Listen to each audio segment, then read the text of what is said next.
Bueno, amados hermanos, es una alegría compartir nuevamente otro día del Señor con todos ustedes. El texto de hoy, sinceramente, lo iba a pasar por alto. Realmente lo iba a pasar por alto porque ya quería pasar al siguiente capítulo. Esta historia quería pasar directamente a los versículos 6 en adelante, pero ciertamente cuando leíste estos 5 versículos cortitos en su relato, pero ciertamente uno no puede dejar de ver a Cristo aquí. Uno no puede dejar de ver a nuestro Señor y Salvador, quien es aquel que está siendo prefigurado en David. Este pasaje entonces nos sitúa en un momento crítico de la vida de David, perseguido por Saúl, rechazado por los suyos, desterrado de la corte. David encuentra refugio en la cueva de Adulam. Sin embargo, lo que puede parecer una temporada de derrota y desesperanza es en realidad la providencia de Dios obrando en acción directa. A través de los sufrimientos y liderazgo de David en medio de esta adversidad, Él nos está mostrando a Cristo. Por eso no podía pasar por alto este pasaje bíblico, porque nos muestra a Cristo. Hay episodios en la vida de David que representan de forma excelente al hombre que es conforme al corazón de Dios, aquel hombre que pasa por luchas humanas y con sus fracasos y la forma en la que Dios obró, muchas veces nos alienta y nos anima en la vida cristiana. Lo expuesto en capítulos anteriores son ejemplos de la debilidad humana de David. Había perdido la confianza en Dios, estaba convencido de que había de una forma poética, él estaba convencido de que entre él y la muerte había un paso. Entonces él estaba huyendo, es un hombre fugitivo, es un hombre que es arrancado de su pueblo por una circunstancia que él no está buscando y que está directamente conectado con la voluntad de Dios. Así que este breve episodio de Adulam nos muestra de una manera hermosa y clara a David como una figura de Cristo. Y es muy particular por el grupo de desamparados que lo están siguiendo. Y también en esa figura nos vemos representados muchos de nosotros. Algunos exageran este pasaje y lo toman de una manera tan metafórica que se están olvidando que están hablando de David, están quitando de la escena que es un personaje histórico, que la escena que está ocurriendo es una escena real y que el hombre del que estamos hablando es un hombre que venía en decadencia espiritual. Entonces, en esa idealización que muchos sermones uno puede leer o estudiar, se olvidan de esa parte. Y otros se van a otro extremo sobre este pasaje y no mencionan para nada a Cristo acá. Y uno no puede pasar por este pasaje y no ver a Cristo en este lugar. Entonces, en ese estudio de este texto, yo veo claramente un hombre que está en franca retirada espiritual, que está en cierta decadencia espiritual, que está en cierta desconfianza de Dios. Y también hay que tener algo en cuenta aquí que también es quitado muchas veces de la escena, que toda esta escena nosotros la podemos ir siguiendo por medio de los salmos que él mismo escribe. Entonces yo no puedo leer estos 5 versículos como si el salmo, se me fue de la cabeza, sé que es el 142, pero como si el Salmo 142 no hubiera sido escrito en este momento, o como el Salmo 57 no hubiera sido escrito en este momento. Entonces creo que la forma correcta de entender esta historia es a la luz de toda la revelación que tenemos. No podemos escindir una cosa de la otra. David efectivamente es un hombre que aquí está pasando por una lucha espiritual, por una crisis espiritual. Él está sufriendo como un exiliado sufre, alguien que ama a su pueblo. Y en este sufrimiento, Él nos muestra a Cristo. Aunque Saúl lo rechazó, los hombres que lo están siguiendo se entregaron a Él. Aunque eran pocos, se convirtieron en un grupo devoto de seguidores davídicos. Juraron lealtad a David como un rey antes de su coronación pública. Y todo esto nos lleva a Cristo, dado que su reino es actualmente rechazado, donde los seguidores deciden jurarle lealtad, entendiendo que un día se convertirá en el rey visible de toda carne. El rey privado se convertirá en el rey público. Jesucristo se revelará como Rey de Reyes y Señor de Señores, y toda boca va a confesar que Jesucristo es el Señor. El Rey Jesús es rechazado por muchos, pero Él es el ungido, el Rey ungido y legítimo, así como los seguidores de David se sintieron atraídos hacia Él debido a sus dificultades. Debemos permitir, amados, que nuestras realidades y situaciones difíciles también nos impulsen hacia Jesús. Así como los hombres de David lo eligieron a Él cuando la mayoría eligió a Saúl, nosotros debemos elegir a Cristo, aunque en gran medida Él nos ha elegido. Y así como los hombres de David se refinaron al pasar tiempo con Él, debemos pasar tiempo en la presencia de Cristo y a través de la interacción con nuestro Rey secreto, también podamos parecernos más a Él. Creo que hay 3 ejemplos a imitar aquí en esta escena que acabamos de ver. Y quisiera que piensen un poco conmigo y que lo podamos ir visualizando juntos. Por un lado, David mismo, quien es un verdadero creyente pero débil y atribulado, se esconde en el cuarto secreto de la oración.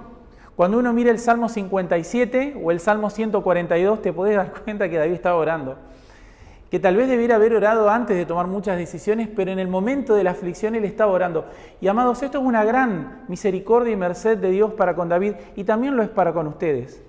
Porque mucha gente, en medio del exilio, en medio de la angustia y en medio de la opresión, en vez de volcarse a Cristo, en vez de ir a la cueva de Adulam, a buscar en la adoración secreta un refugio en el Señor, mucha gente busca refugio en otras cosas. No sienten ese llamado interno del Espíritu Santo para ir a la presencia de Dios a buscar consuelo. Sienten más bien que aquí hay otra oportunidad para seguir apartándose de Dios. Entonces no crean que una persona atribulada busca a Dios. La gente atribulada generalmente no busca a Dios. Son muy pocos los que lo hacen.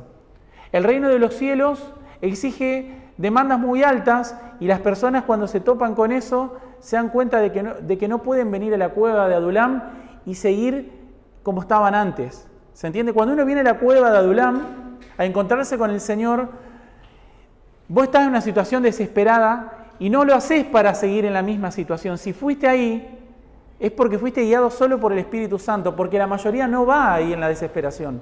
La mayoría va a clamarle a sus propios ídolos. La mayoría ya tiene ídolos a los que les suele ir a pedir. Y no se les ocurre por la cabeza ir al Señor Jesucristo. Entonces, no pensemos que toda esa persona desesperada busca de Dios. La mayoría no lo hace. La mayoría no lo hace. Entonces, aquí la gracia y misericordia de Dios está obrando en David. En el día de hoy, entonces, quisiera que meditemos, que imitemos a estos hombres aquí mencionados. También a los otros hombres aquí mencionados. Entonces, por un lado tenemos a David mismo, verdadero creyente, pero débil y atribulado. Se esconde en el cuarto secreto de la oración y abre su alma a Dios.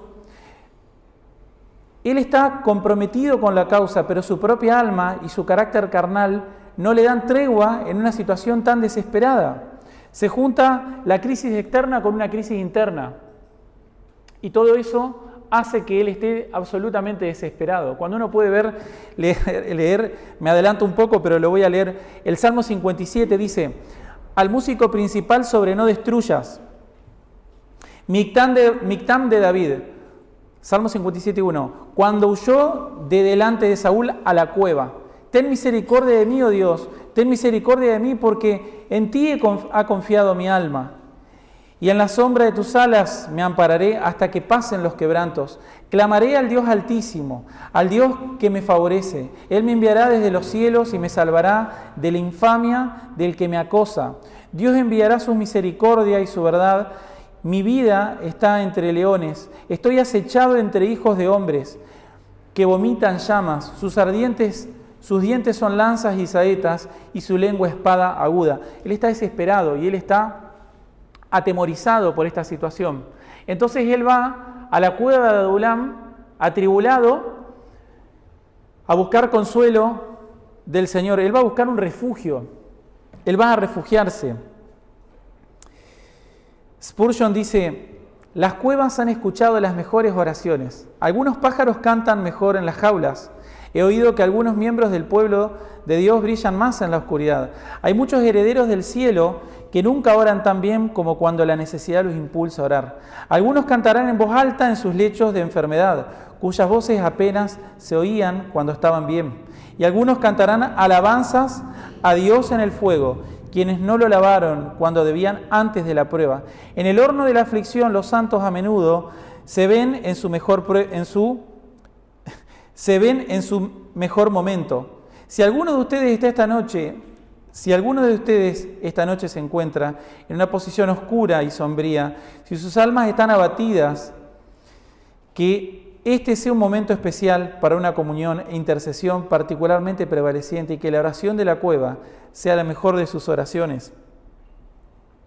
Entonces vemos a David, por un lado, un hombre que atribulado, alguien que está queriendo hacer la voluntad de Dios, pero que su propia carnalidad y su falta de fe le están jugando una mala pasada. Por otro lado, tenemos a su familia, que lo viene a buscar. Él no se avergüenza de llamarlos padre, madre, hermanos. Sin embargo, a causa de su incredulidad y orgullo, mantenían una relación relativamente distante. Muchos cristianos están en este estado hoy, como Pedro, luego de negar a Cristo, como Tomás, diciendo que no iba a creer si no colocaba sus dedos en las llagas del Salvador. Para ustedes también es este mensaje hoy, para todos aquellos que están angustiados, para aquellos que están amargados de espíritu, para aquellos que están desalentados. Este mensaje también es para ustedes hoy. Ustedes hoy que en algún momento han sido tibios o han rechazado dar testimonio fidedigno de Cristo, hoy la familia de David viene a buscarlo a la cueva de Adulam. Hoy ustedes también pueden venir a buscar al Señor Jesucristo en medio de esta situación. Por último están aquellos que todavía no han empezado a vivir, que todavía están endeudados con el Rey, aquellos que están angustiados por su pecado, que han visto la miseria que los gobierna. Ustedes también hoy pueden ir al Rey. El Señor Jesucristo dijo que son bienaventurados aquellos que lloran, aquellos que tienen hambre y sed de justicia, son bienaventurados, porque están siendo conscientes de su terrible situación. Todos ustedes pueden hoy también venir al Señor Jesucristo. Vemos aquí que esta gente venía a David. Dice Spurgeon, David en las cavernas de Adulam es un símbolo de nuestro Señor Jesucristo, despreciado y rechazado entre los hombres. Cristo es el ungido del Señor, pero los hombres no perciben la unción. Es perseguido por su gran enemigo, el mundo, como David fue perseguido por Saúl, y ahora prefiere morar en la cueva de Adulam que sentarse en su trono. Así como cuando David se encontraba en deshonra, era el momento de sus verdaderos amigos que se unieron a él. Y así en este momento, cuando el nombre de Cristo se asocia con tanta deshonra y reproche, ahora, amados, es el momento de que los verdaderos seguidores del Señor se unan a su estandarte y defiendan su causa. Acudir a David después de su coronación como rey fue una mala acción. Los hijos de Belial podían hacerlo, pero aliarse con David cuando se vio obligado a esconderse en cuevas de las montañas de sus crueles enemigos demostró que los hombres eran verdaderos amigos y leales súbditos de David. Bienaventurados aquellos a quienes se les conceda alistarse bajo el estandarte del Hijo del Hombre. Cristo en este tiempo presente, quienes bajo el Hijo del Hombre, Cristo, que en este tiempo presente llama a aquellos que lo siguen a no avergonzarse, a confesarlo delante de los hijos de los hombres, a tomar con valentía su cruz y sufrir pérdidas y persecución según la providencia de Dios lo disponga. Entonces, ¿qué creo que nos enseñan estos 5 versículos del día de hoy? Pienso que podemos aprender varias cosas, pero creo que lo primero que podemos trazar es que las pruebas que angustian nuestra alma, donde se mezcla el sufrimiento por causa de la desobediencia, de la obediencia genuina, como fue el caso de David, con la tristeza por causa de nuestra propia debilidad, son exactamente la pala y el azadón del Señor para remover la tierra de nuestro corazón y llevarnos a Cristo. Por eso Jesucristo, acabo de mencionar a estas tres personas, a este tres tipos de personas, ¿por quién es Cristo? Porque Él mismo también dice, venid a mí todos los que estáis trabajados y cargados, y yo os haré descansar. Llevad mi yugo sobre vosotros y aprended de mí, que soy manso y humilde de corazón, y hallaréis descanso para vuestras almas. Todos estos hombres angustiados estaban buscando descanso. Por eso iban a la cueva de Adulam. Estaban endeudados. Sabían lo grande que era volver a la sociedad en la cual se habían endeudado. Estaban angustiados muchos de ellos porque no tenían los méritos, porque no tenían la sensibilidad en su corazón para sentir verdadero dolor por su pecado. Hay gente que está angustiada, y eso me gusta porque Spurgeon distingue los tipos de angustiados. Tenemos dos tipos de angustiados según Spurgeon. Están aquellos que están angustiados a causa de que se dan cuenta de que no tienen méritos propios. Esas personas que se dan cuenta que sus méritos no los van a poder salvar delante de Dios, que todos sus vasos y todas sus obras, todo lo que hacen son trapos de inmundicia, que no alcanzan a llegar a la justicia de Dios. Ese es un tipo de angustia que solamente el Espíritu Santo puede provocar en nosotros. Es solamente a través de darte cuenta de lo miserable que sos, de que tus buenas obras de ninguna manera justifican tus malas obras, y que por otro lado Dios no tiene ninguna obligación de salvarte. Amados, ¿qué obligación hay en Dios de salvarnos? ¿Qué obligación hay en Dios de salvarnos? Alguno pudiera decir, bueno, pero si Él es bueno, Él debiera salvarnos. Sí, pero si Él es un juez bueno, también debiera condenarnos. Si Él es ¿se entiende lo que digo? Dios es un buen juez cuando condena. Dios es un muy buen juez cuando condena. Y Él no tiene ninguna obligación de salvarnos. De hecho, los que tenemos obligaciones para con Él somos nosotros. Y encima queremos además endilgarle más obligaciones. Una cosa de locos, pero así somos. Entonces, aquellos que están angustiados lo están porque son conscientes de su falta de méritos. Saben que no tienen nada que hacer para con Dios. Otra clase de personas angustiadas son aquellos que se dan cuenta, están conscientes de su situación espiritual, están conscientes de su necesidad de Dios, pero no lo pueden percibir, son insensibles. ¿Sí? Esas personas también tienen cierta angustia silenciosa. Es una angustia que no es tan patente y no se expresa tan claramente como aquellos que lloran, ¿no? Esos bienaventurados que lloran y que se dan cuenta de su falta de mérito, no se parecen tanto a estos que tienen sensibilidad, pero también están angustiados. Están en la angustia porque no sienten lo mismo que otros, porque se dan cuenta que hay algo que está mal dentro de ellos, pero no lo pueden experimentar, no pueden sentir suficiente angustia por algo que creen que objetivamente está mal. Esas personas también padecen un tipo de angustia, pero también para ellos el Señor dice, venid a mí ustedes que están trabajados y que están cargados, y yo os haré descansar. Ahora, ¿quiénes fueron los primeros en afiliarse al gremio de David? ¿Quiénes son? Vamos parte por parte. Vamos parte por parte. El texto de hoy entonces nos dice, nos enseña que las angustias del alma, que pueden ser causadas por diferentes tipos de circunstancias, pero si es una angustia que te lleva al Señor Jesucristo, es una angustia y es una situación que Dios la está permitiendo.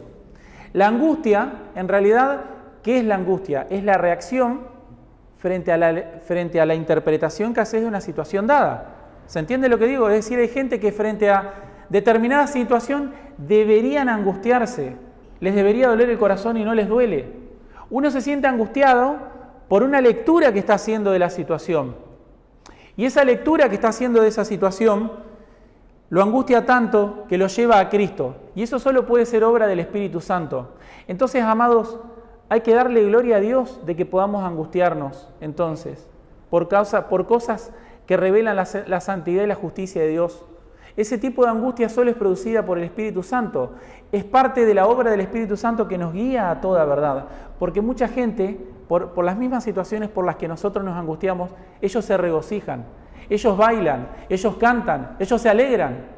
Pero el cristiano verdadero se angustia, el cristiano verdadero se amarga de corazón cuando se da cuenta que no es un hombre, que no es una mujer de oración, que no le gusta leer la palabra de Dios, que no se puede concentrar en el culto, que su mente está divagando en cualquier vanidad. ¿Se entiende? Esa angustia solo es producida por el Espíritu Santo, que ataca tu conciencia. Entonces, amados hermanos, la angustia en realidad es una buena señal en el cristiano. Por eso Santiago dice, hermanos míos, tened por sumo gozo cuando halléis en diversas pruebas. ¿Cómo podemos tener sumo gozo? Bueno, de alguna manera la angustia puede convivir con el gozo en el corazón de un cristiano.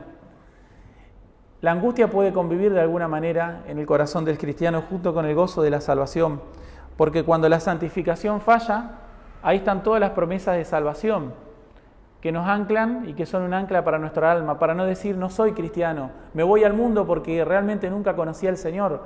Hay un ancla muy fuerte que es el ancla de la salvación, que cuando vemos las fallas en nuestra propia santificación, lejos de hundirnos más en el pecado o tirarnos a la apostasía, nos llevan a la cueva de Adulam. Nos acordamos de la cueva de Adulam y decimos, tendría que ir ahí de nuevo, tendría que ir nuevamente a la cueva de Adulam. Necesito ir de nuevo a la cueva de Adulam. Eso, amados hermanos, es producido por el Espíritu Santo y es una de las cosas que podemos aprender hoy. También vemos la providencia benevolente del Señor hacia sus escogidos en medio de la angustia. Les proveyó refugio y compañía.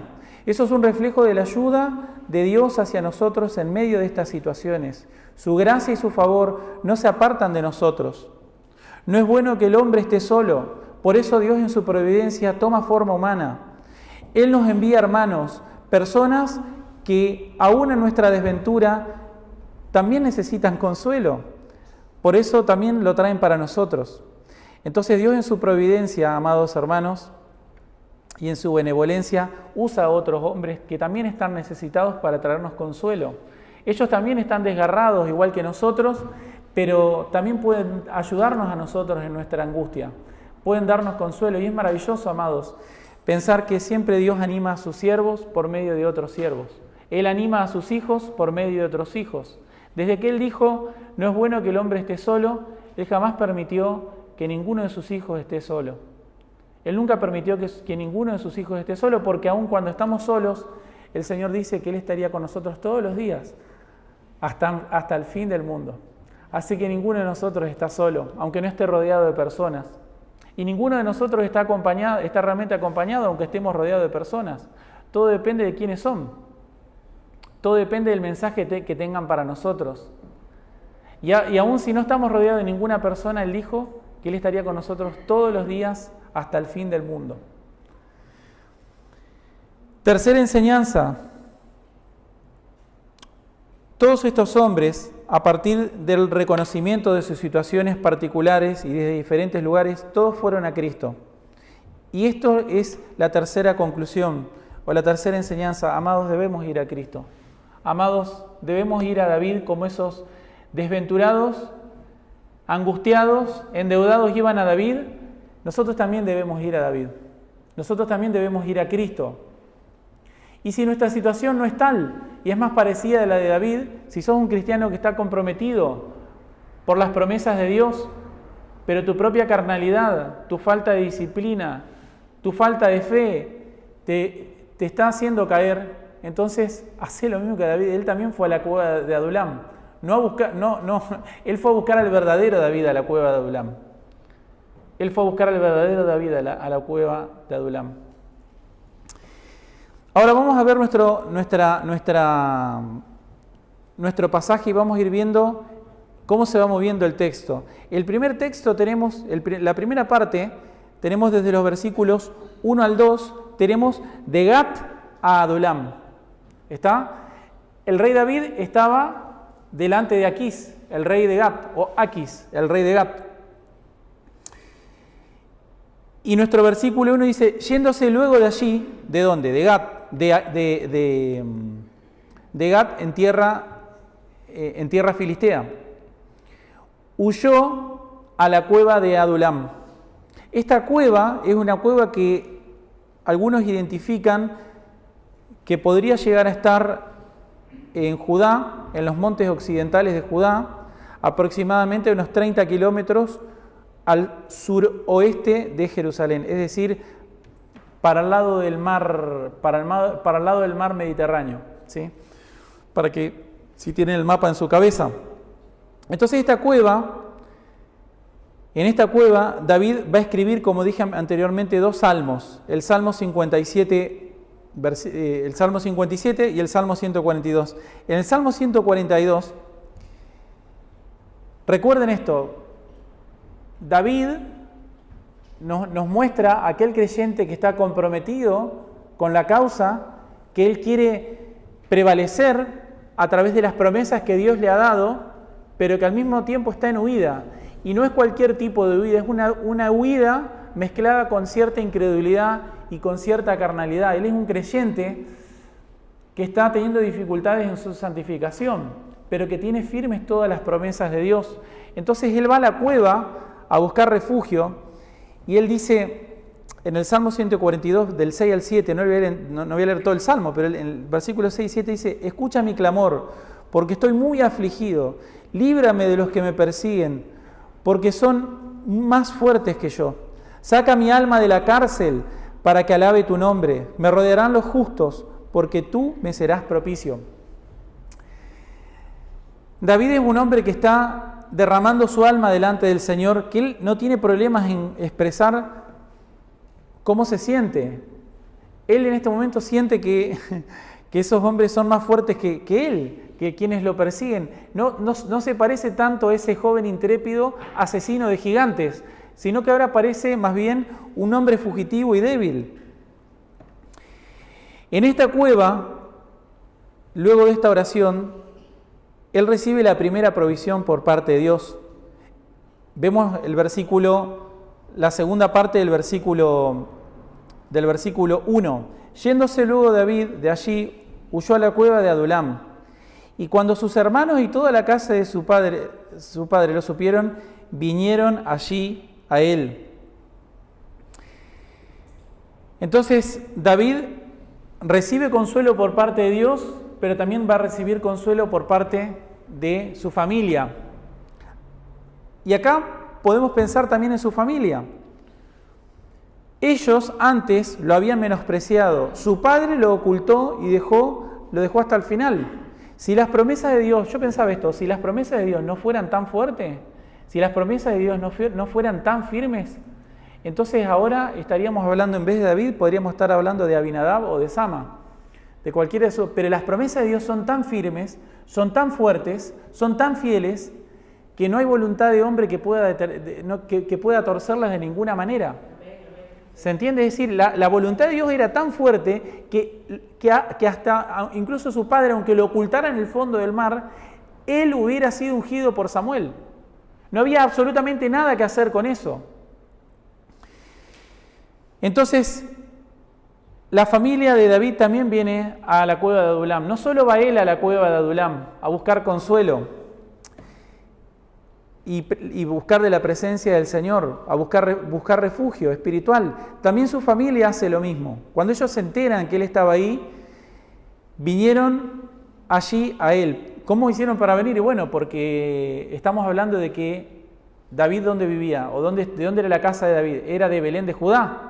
Si estamos diciendo que la cueva de Adulam también está en Judá, a unos 30 kilómetros de Gat, está medio cerquita, no está tan lejos. Entonces el rumor pudo haber corrido y los primeros que se enteran son los familiares. Esto nos enseña que aunque tu confianza y compromiso no sean suficientes, como el de la familia de David tampoco era suficiente, que aunque tu vida cristiana no sea un peligro real para Satanás, no por eso Satanás dejará de verte como un enemigo al cual va a destruir. Eso es lo que hacen los enemigos acérrimos cuando el odio es tanto. No perdona a nadie de la familia, por más que su compromiso con la causa no sea tanto. Entonces vemos esto. ¿Por qué ellos van a él? Bueno, porque ellos saben muy bien cuál es la costumbre de los reyes orientales. Lo vimos anteriormente en el pacto entre David y Jonatán. ¿Qué le dice? Cuando estés reinando, acordate de mi casa, no nos barras a todos. Entonces, la familia de David sabía que ellos también estaban en peligro a causa del rey Saúl. Aunque ellos lo habían rechazado y no estaban comprometidos con él, ellos lo van a ver a él justamente para buscar ¿qué cosa? Refugio en David.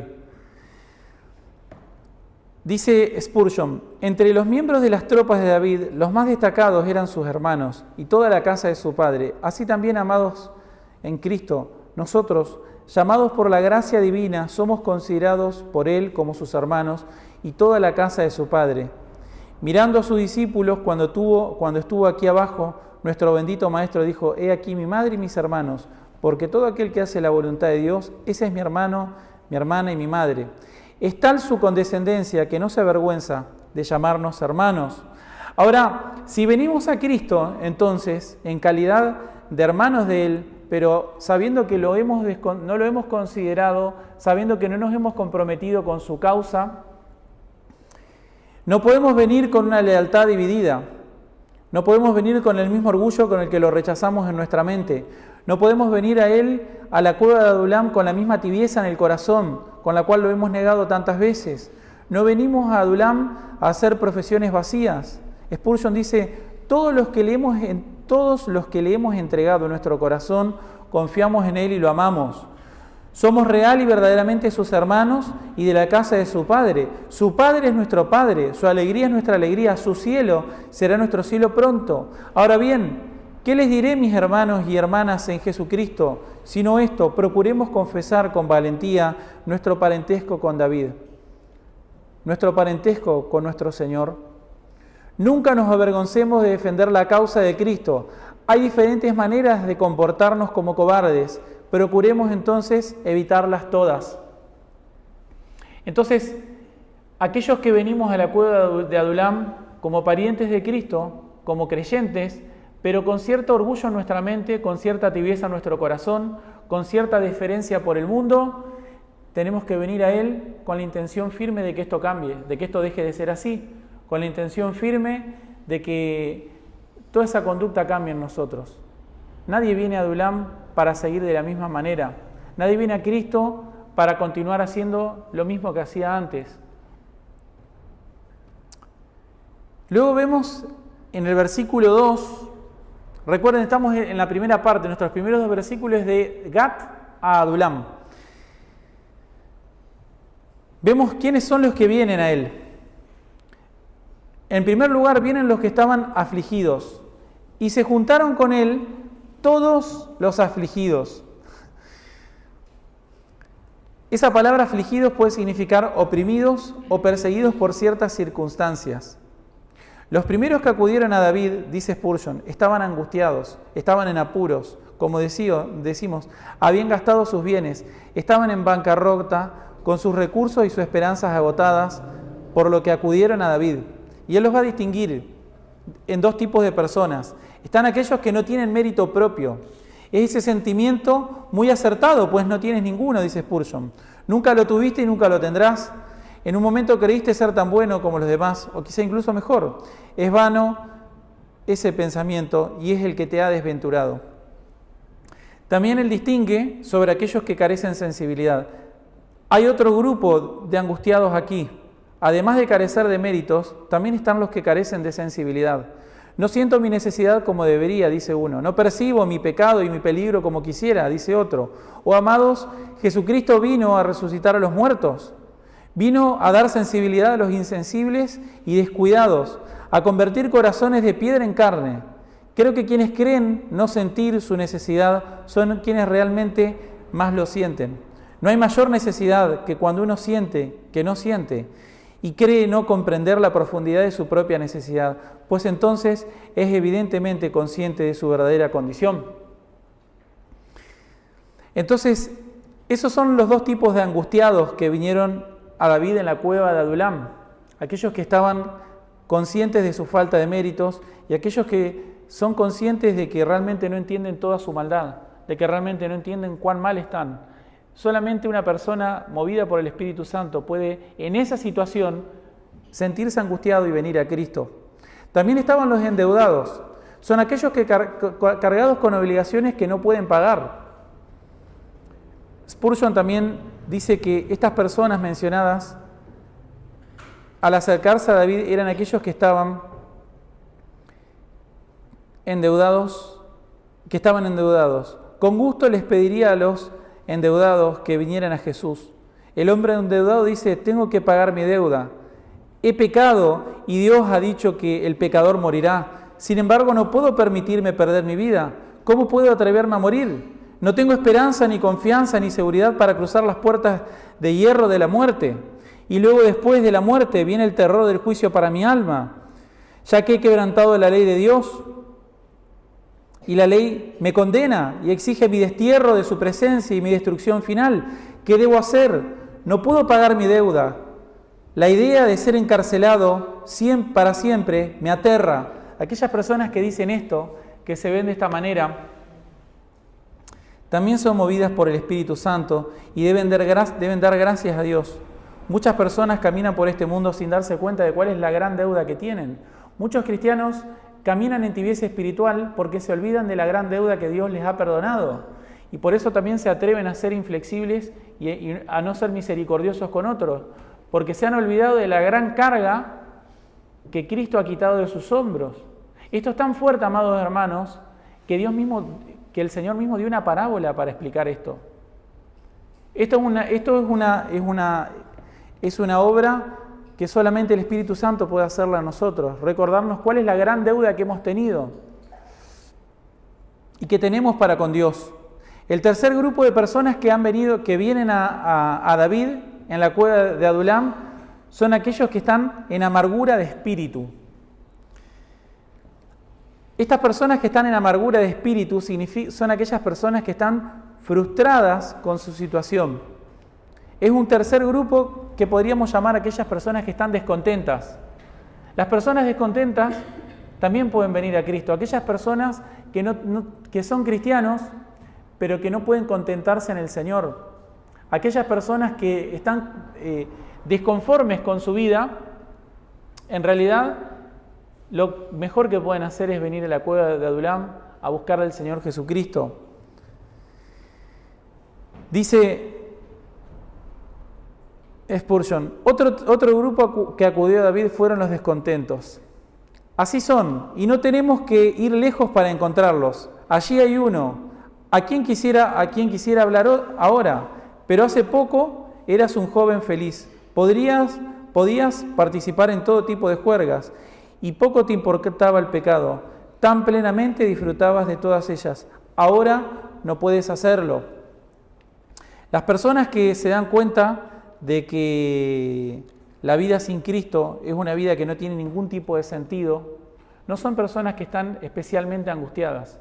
Tampoco son personas que se sienten especialmente endeudadas, pero sí se dan cuenta de que la vida sin Cristo, de que la vida fuera y lejos de Dios, no tiene ningún sentido de ser vivida. Que todas las especulaciones y razones que el mundo pueda dar siempre terminan careciendo de verdadero sentido y no llevan absolutamente a nada. El rey Salomón va a decir que son vanidad de vanidades y va a decir todo es vanidad. Son las personas que junto con Salomón pueden darse cuenta de esto. Y si alguien puede verlo realmente e ir a Cristo luego, entonces solamente puede ser motivado por el Espíritu Santo, porque es el Espíritu el que nos convence de pecado, de justicia y de juicio. ¿Se entiende? Cuando una persona se da cuenta de que su vida en este mundo no tiene ningún sentido lejos de Dios, luego se da cuenta de que ha infligido la ley de Dios, de que en realidad su estado tiene que ver con que está enemistado con Dios, solamente puede ser movido por el Espíritu de Dios a Cristo para que éste lo salve. Para venir correctamente al Señor, primero es necesario reconocer cuál es nuestra situación. ¿Vendrán los ricos para con el mundo, los que se justifican a sí mismos y los sabios en su propia opinión al Señor? Jamás lo van a hacer. ¿Vendrán los justos o los sanos al Dios viviente a buscar perdón y salvación? Es imposible que lo hagan. Por eso el Señor Jesucristo insiste a todos aquellos que están en una condición semejante: vengan a mí, venid a mí todos los que estáis trabajados, y yo os haré descansar. Ahora vemos el segundo movimiento que ocurre, porque recuerden que a David lo están persiguiendo. Así como la familia de David se enteró, muchos se están enterando de dónde está David. Entonces, ¿él qué tiene que hacer? Empezar a moverse, porque la gente que lo está siguiendo ahora está en peligro. Recibió un poco de consuelo, pero ahora están siendo perseguidos. Entonces vemos un movimiento que ocurre desde el versículo 3 a la primera mitad del 4. Y se fue David de allí a Mizpá de Moab, y dijo al rey de Moab: yo te ruego que mi padre y mi madre estén con vosotros hasta que sepa lo que Dios hará de mí. Y es maravilloso, ¿no? Él está ahora consultando la voluntad de Dios, pero él no quiere tomar demasiadas decisiones, y yo creo que eso es una buena obra del Espíritu Santo en la vida de un creyente. Cuando una persona está en la ruina espiritual, cuando una persona está pasando por una situación de crisis espiritual y no tiene tanta certeza, su vida de oración no es lo suficientemente firme, su santificación está siendo estorbada por su propia torpeza y por su falta de disciplina, no es un buen momento para tomar decisiones importantes. Mucha gente toma decisiones muy importantes estando en la ruina espiritual, y lo que hace es mucho peor es decir, se tira al vacío, es decir, venía trastabillando, pero trastabilla para irse de pera al piso. ¿Está? ¿Por qué? Porque toman malas decisiones en ese estado. Y David dice, bueno, ¿qué cosas sí sé que debería hacer? Bueno, a priori, el quinto mandamiento indica que si mis padres vienen a buscar ayuda, yo debiera encargarme de eso. Ley moral. No estamos hablando de algo muy difícil de entender. Entonces él dice, bueno, la ley moral claramente indica que si mis padres están en apuros, les debo dar refugio. Quinto mandamiento. No es muy difícil de entender cuál es la voluntad de Dios en ese caso. Entonces, lo que sí sabe que es claro, lo hace.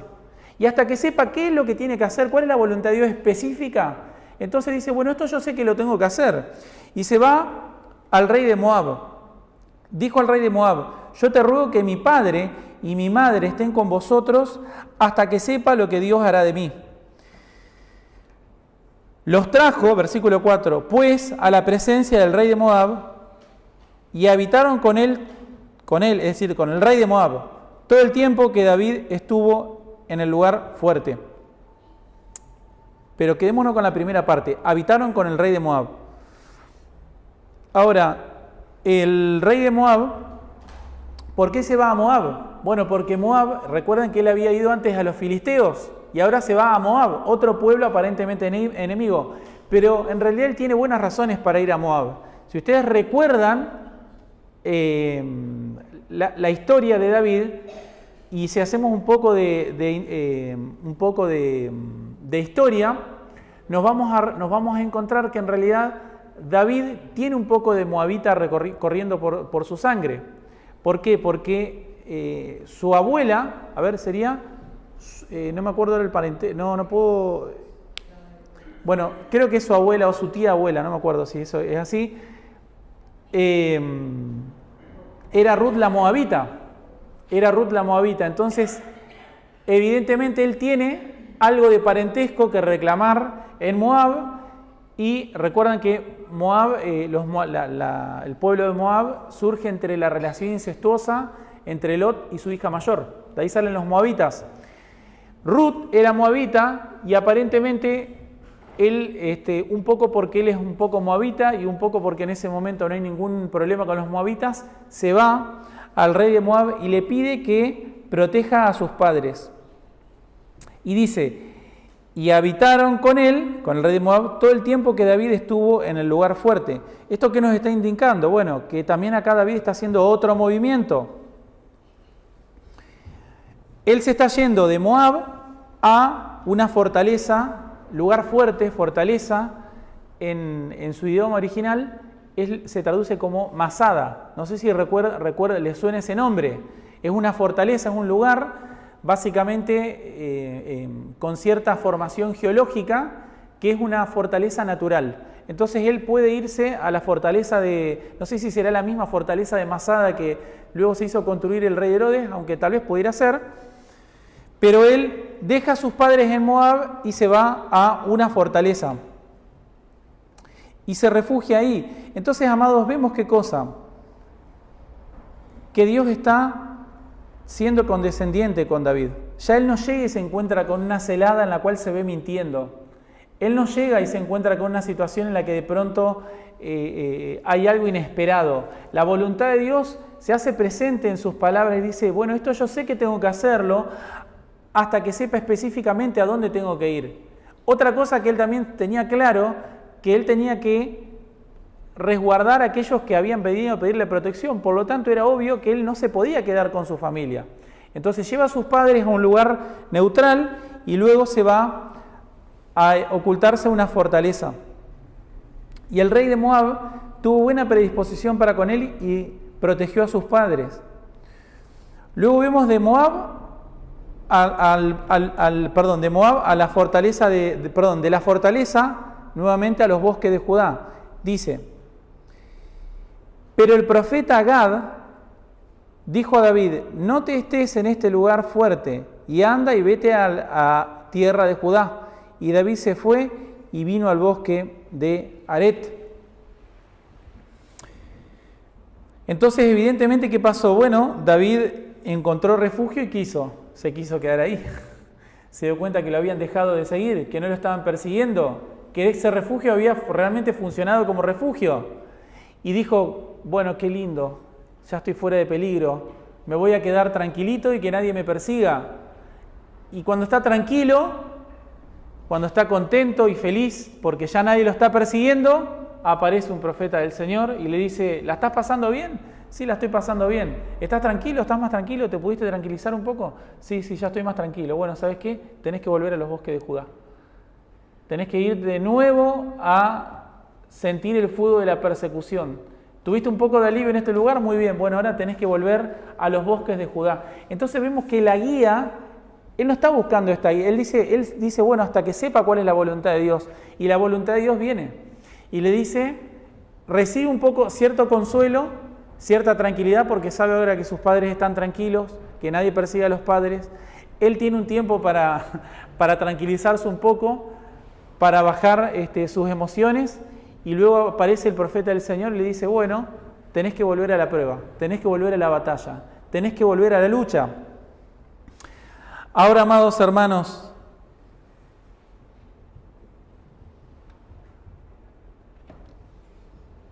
esto nos muestra que Dios no nos llama a la comodidad, sino que nos llama constantemente a la obediencia. A menudo nos gustaría quedarnos en la cueva, donde nos sentimos seguros, pero Dios nos manda a caminar por fe.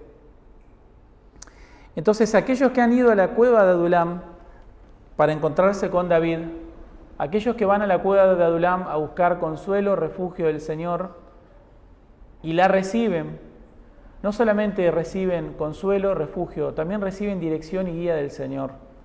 En aquellas pruebas en las cuales no saben qué hacer, de aquellas situaciones en las cuales no saben cómo responder. Para aquellos que también dicen con el rey David,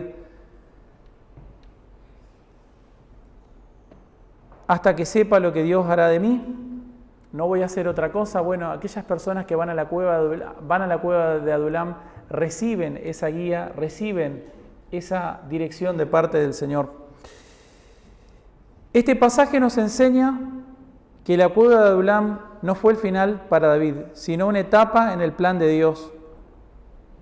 Allí el Señor envió a todos aquellos que estaban quebrantados de corazón, aquellos que estaban endeudados, aquellos que estaban afligidos. También Dios protegió a su familia y también David recibió protección divina. Amados hermanos, todas estas promesas y este ejemplo está aquí para nosotros, para animarnos a ir a la cueva de Adulam, para que aquellos que no saben cómo salir de la situación en la que están, aquellas personas que están angustiadas porque están queriendo hacer la voluntad de Dios, pero su propia carnalidad, su propia falta de disciplina, su propia debilidad y su falta de confianza suficiente en las promesas de Dios no les permiten alcanzarlo con suficiente perseverancia. Para aquellas personas que han sido tibias en su corazón, que han rechazado al Señor, que no han sido fieles en dar testimonio de Cristo, que han tenido una relación distante con Él, aunque son parientes de Él, también pueden venir a la cueva de Adulam.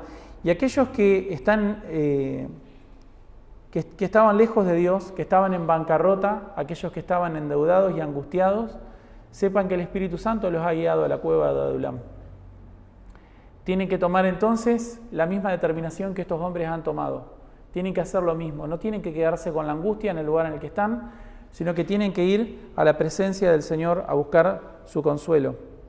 Que el Señor conceda, amados, nos conceda fe para refugiarnos en Cristo y la obediencia para seguirlo a donde quiera que nos llame. Él dijo: venid a mí todos los que estáis trabajados y cargados, y yo os haré descansar. Llevad mi yugo sobre vosotros y aprended de mí, que soy manso y humilde de corazón, y hallaréis descanso para vuestras almas. Porque mi yugo es fácil y ligera es mi carga. Terminamos con una oración.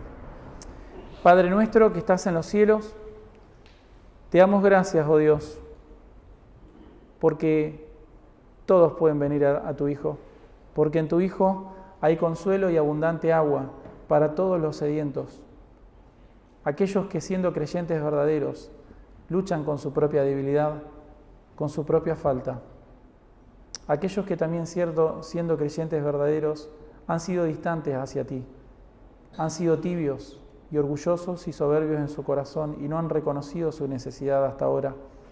También aquellos que han sido ajenos a la vida de Dios, aquellos que reconocen su angustia, son conscientes de ella, aquellos que no tienen la sensibilidad suficiente y no reconocen como quisieran reconocer su pecado. También aquellos que están endeudados infinitamente con tu justicia, que no tienen cómo pagarla, que no tienen méritos propios. Señor, concede fe, concede, Señor, guía suficiente para que todos podamos ir a la cueva de Adulam, a encontrarnos con el verdadero David. Gracias, oh Dios, por dejarnos este relato, conciso pero poderoso, que junto con el testimonio del Nuevo Testamento nos siguen llamando a venir a tu Hijo, a dejar nuestras cargas, a dejar la carga del mundo y tomar la carga de Cristo. Que podamos hacerlo con valentía, Señor, como los valientes de David, que eran intrépidos y que eran sagaces para hacer la obra y la voluntad de su Señor. Te damos toda la gloria en el nombre de Jesús. Amén.